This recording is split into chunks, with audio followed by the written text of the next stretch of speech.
कृपया चैनल को सब्सक्राइब करें एवं बेल आइकॉन का बटन अवश्य दबा दें। उमा देवी जी, शिक्षा मित्रों को इको गार्डन में धरना प्रदर्शन करते हुए आज 286 दिन हो गए और पिछली 20 फरवरी को विधानसभा घेरने का भी आप लोगों ने काम किया था। सरकार आपकी एक सूत्रीय मांग जो अनुसूची 9 की है उसकी तरफ कोई ध्यान नहीं दे रही है। आज बीजेपी के राष्ट्रीय अध्यक्ष अमित शाह जी राजधानी में थे, कल राष्ट्रपति, गृह मंत्री, मुख्यमंत्री सब यहीं इको गार्डन के पास में ही होंगे। क्या कहना चाहेंगे, क्या अपील करना चाहेंगे? देखिए, अपील करने की बात क्या की जाए, कोई ऐसा योद्धा नहीं है बीजेपी का कि जिसको ये सब बातें पता ना हो। क्या जो उनकी बेटियां बहनें मैदान में आज 10 महीने 11 महीने से दौड़ रहे हैं, इनको सभी लोगों को अवगत कराने के बावजूद, क्योंकि इनकी नीयत ही नहीं साफ़ है। जिस व्यक्ति की नीयत साफ़ होती है उसको कहीं से भी कोई आवाज़ पहुँचती है उसका निराकरण तुरंत निकालते हैं या करते हैं जी। यहाँ इतना सारा बवाल हो गया। 101 ब्राह्मण भाइयों ने जनेऊ का परित्याग किया, सुहागिन बहनों ने विधवा बाल गुटवा करके विधवा का रूप लिया, विधानसभा का घेराव हुआ, बीजेपी पार्टी कार्यालय का घेराव हुआ, हजरतगंज चौराहे का घेराव हुआ, जीपीओ तक पहुँचे। जीपीओ से इन्होंने लादा गाड़ी में और ला करके इको गार्डन छोड़ दिया। अब ये बताइए, अब तो खाली बचा है तो क्या मुख्यमंत्री और राज्यपाल का आवास बचा है? आपकी वो भी गिरवा दूंगी जी।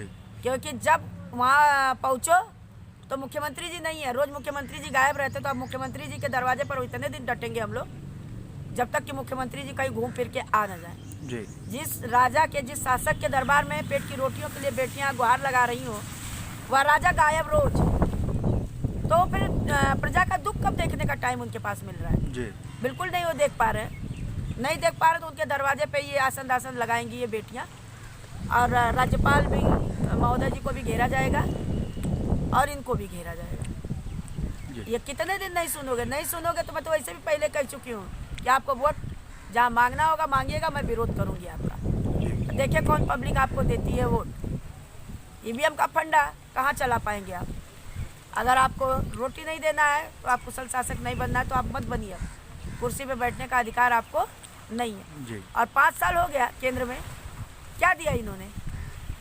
जब इन्होंने अपने संकल्प पत्र, घोषणा पत्र नहीं पूरे किए, बाकी क्या पूरे करें? कल महामहिम राष्ट्रपति यहीं बिल्कुल इको गार्डन के पास में ही होंगे, उनके साथ में गृह मंत्री, मुख्यमंत्री, तमाम मंत्रीगण होंगे। क्या कहना चाहेंगे?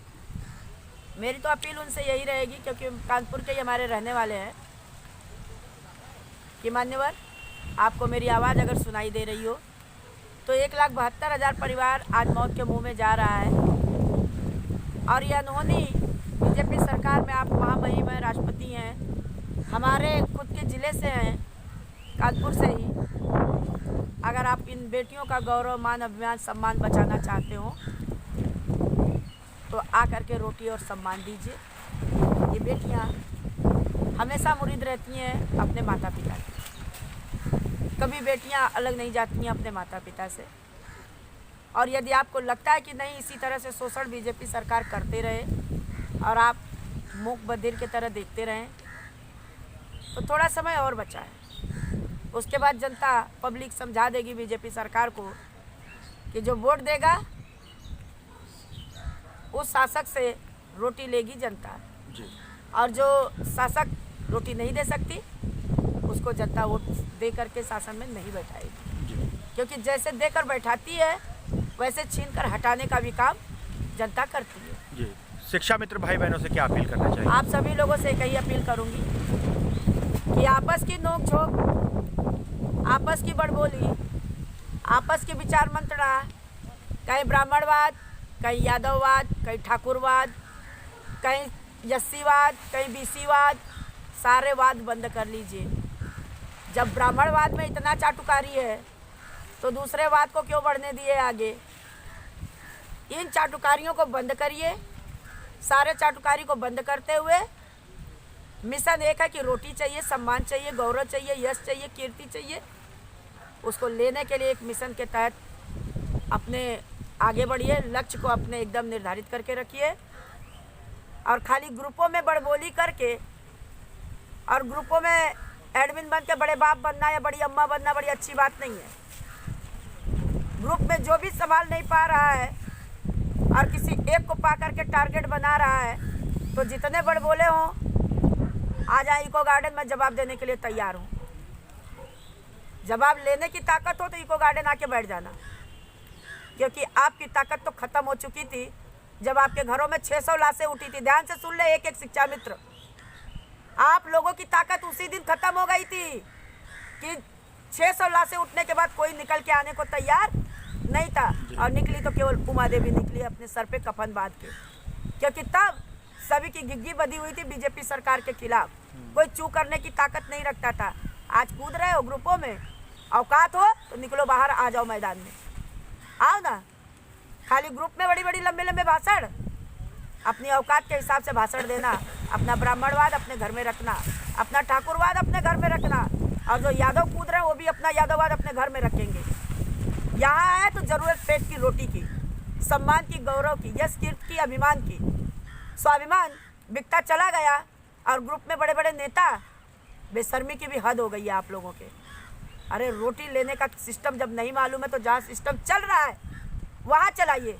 बीच में कौन किसके कूदता है, जरा ये उठा के देखिए ना। जब लाशें उठी थी तब क्यों नहीं कोई निकल के आया? आज लोग उड़ उड़ के बातें कर रहे हैं, टंगी में भाज डालूंगी एकदम से, इतनी ताकत रखती हूँ। और सारा आरोप प्रत्यारोप वहीं बंद हो जाएगा। जब जिसकी जीभ कट जाएगी वो आरोप प्रत्यारोप क्या करेगा? और जिसकी जीभ होगी ना हमेशा बोलेगा। और जीभ उसकी होती है जो सच बोलता है, मैदान में डटता है और लड़ता है, करके दिखाता है। उसकी जीभ नहीं होती है जो चूड़ी पहन के घर में बैठता है। समझ रहे हो? तो सीख लो मेरे से, नहीं सीखो तो आज के बाद और सीख लेना, क्योंकि मैं बहुत कड़वा बोलती हूँ, लेकिन कड़वा हमेशा अच्छा होता है। नहीं सीखे हो तो मान लेना, आपसे सीख लो आगे बढ़ने की सिस्टम। कोई घर से बाहर नहीं निकला, अब बंद करो तोतला, अपने घर में बैठो आराम से। भाई बहनों से कहूँगी कि अनर्गल पोस्ट लिखकर, अनर्गल ग्रुपों में चैटिंग कर कर, अनर्गल किसी को आरोप प्रत्यारोप करके, भाषणवाद करके अपने को बंद कर ले। ये सब कृत्य आप लोगों का अध्यापक की गरिमा में नहीं है। अध्यापक के गरिमा में है कि बिगड़े हुए खेल को बनाना। वह व्यक्ति सुशासित, सुसंयमित, गुणवत्तापूर्ण कहलाएगा। और आपको जो गरिमा मिली है उस गरिमा के अनुरूप चलना सीख लीजिए, नहीं तो अभी तो अयोग्य का ही टाइटल लगा है ना, और भी टाइटल लगवाने वाले बड़े बड़े खलीफा, बड़े बड़े नेता, बड़े बड़े चाटुकार, बड़े बड़े चंदाचोर लगवा देंगे, आप लोग देखते रह जाएंगे। ये तो उमा देवी की देन है। क्या साल भर से मैं आवाज़ बराबर उठाती रह गई और आप लोगों को समझ में नहीं आया? आज भी आप लोगों के समझ में अगर आने में देर हो ना, तो खाली खुद के लिए नौकरी के लिए निकल के देख लेना समाज में कि कैसे नौकरी मिलती है और कैसे सारा काम होता है। चाटुकारी या चंदा चोरी से नहीं, बड़बोला करके बहनों को दबाने से नहीं, या बहनों पे आरोप प्रत्यारोप करके नहीं। सम्मान करना सीखो, क्योंकि 20 साल बहनों ने सम्मान तुम लोगों का किया है। जब तुम लोग असहाय हो गए तब बहनें निकली हैं आज बाहर।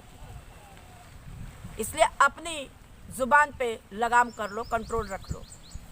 कंट्रोल नहीं रखोगे तो उमा देवी को बहुत अच्छे से आज तक किताब पढ़े हो 20 साल से, जो पुराने हैं उनके लिए भी और जो नए हैं उन्हें भी जानकारी के लिए। तभी इष्ट मित्र भाई बंधु शुभेच्छु, जिन भाई बंधुओं ने सम्मान मुझे भेजा, सभी को